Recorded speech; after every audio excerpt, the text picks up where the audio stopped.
Hey everyone, and welcome back. Let's talk about something that can be incredibly frustrating. You meet a guy, the connection feels real, the first few dates are amazing, the chemistry is there, and you start to get excited. You think this could be it. But then, something shifts. The texting slows down. He seems a little distant, and you find yourself checking your phone constantly, wondering what you did wrong. You start to panic and feel the need to do more to get his attention back. If this sounds familiar, I want you to take a deep breath. Because today, we're not going to talk about what you need to start doing. We're going to talk about what you need to stop doing. This isn't about playing manipulative games. This is about understanding human psychology, attraction, and most importantly, reclaiming your own power and self-worth. So if you want him to see your value and start putting in the effort to chase you, here are the 3 things you need to stop doing starting right now. The first, and possibly the biggest mistake, is being too available. Think about it from a simple psychological perspective. We, as humans, value things that are scarce. A diamond is valuable because it's rare.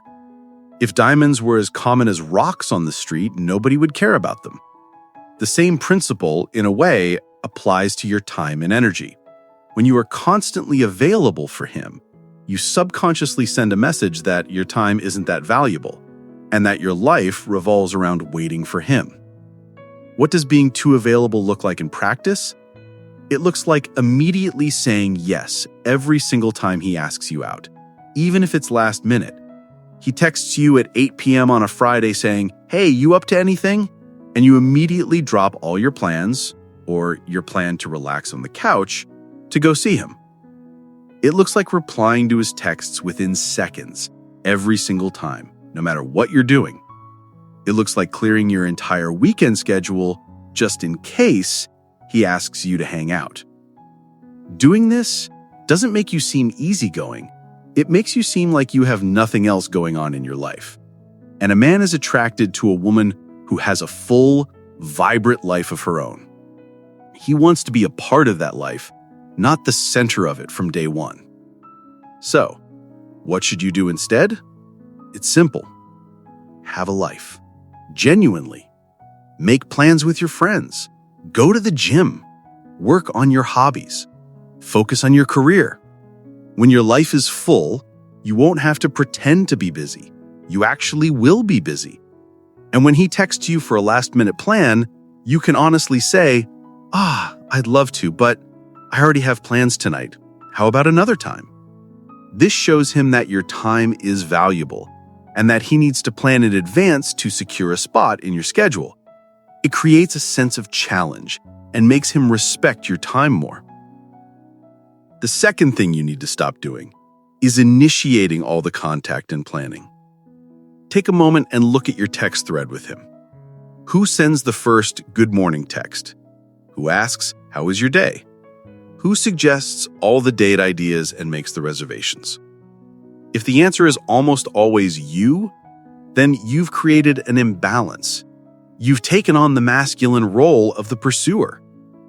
When you are constantly the one reaching out, you don't give him the space to miss you or wonder about you. He doesn't have a chance to think, I haven't heard from her today. I should check in. Because you've already checked in with him. You're doing all the emotional and logistical work in the relationship, and he's just passively receiving it. This is a fast track to him taking you for granted. A man enjoys the chase. He enjoys the feeling of winning over a woman he's interested in. When you do all the work, you take that feeling away from him.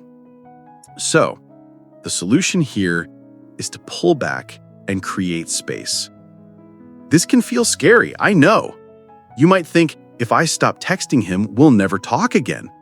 But that's a risk you have to be willing to take because it reveals the truth.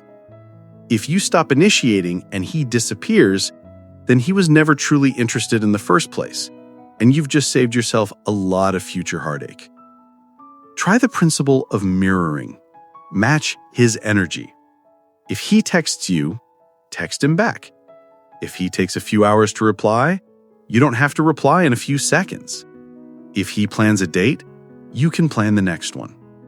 But let him take the lead a good portion of the time. Let him be the one to reach out first sometimes. Let there be silence. Silence is not your enemy. Silence is what makes him think about you and gives him the opportunity to step up and pursue you. Finally, the third thing you must stop doing is putting him on a pedestal. This happens when we get so caught up in the excitement of a new person that we start to idealize them. We focus only on their amazing qualities, their great sense of humor, their charming smile, and we completely ignore the little red flags or the parts of them that are just normal. We build them up in our minds to be this perfect, flawless being. When you put a man on a pedestal, two negative things happen. First, you subconsciously place yourself below him. You send the message, "You are this amazing prize, and I'm just lucky to have your attention." This kills attraction. A confident man is not looking for a fan. He's looking for an equal partner. He wants a woman who knows her own worth and sees herself as the prize, not the other way around. So, how do you stop this? You stay grounded in reality. Remind yourself that he is just a regular person with flaws, insecurities, and bad days just like you. Continue to evaluate him based on his actions, not your fantasy of him. Does he keep his word? Is he consistent? Does he respect you? And most importantly, never forget your own value. You are a complete, amazing person with or without him. You bring just as much to the table as he does. When you truly believe that, you will stop putting men on a pedestal. You will see them as potential partners who must prove they are worthy of your time and energy, not the other way around. So, let's recap. To make him see your value and want to chase you, you need to stop these three things. 1. Stop being overly available. Fill your own life with things that make you happy, and he will want to be a part of it. 2. Stop initiating everything. Pull back, create space, and let him step up and pursue you. And 3. Stop putting him on a pedestal. Know your own worth and see him as an equal who needs to earn his place in your life. This isn't about playing games. This is about self-respect. When you respect yourself, your time, and your life, men will naturally respect you too. Your confidence becomes magnetic. You become the woman he's afraid to lose, and that is the ultimate key to having him chase you.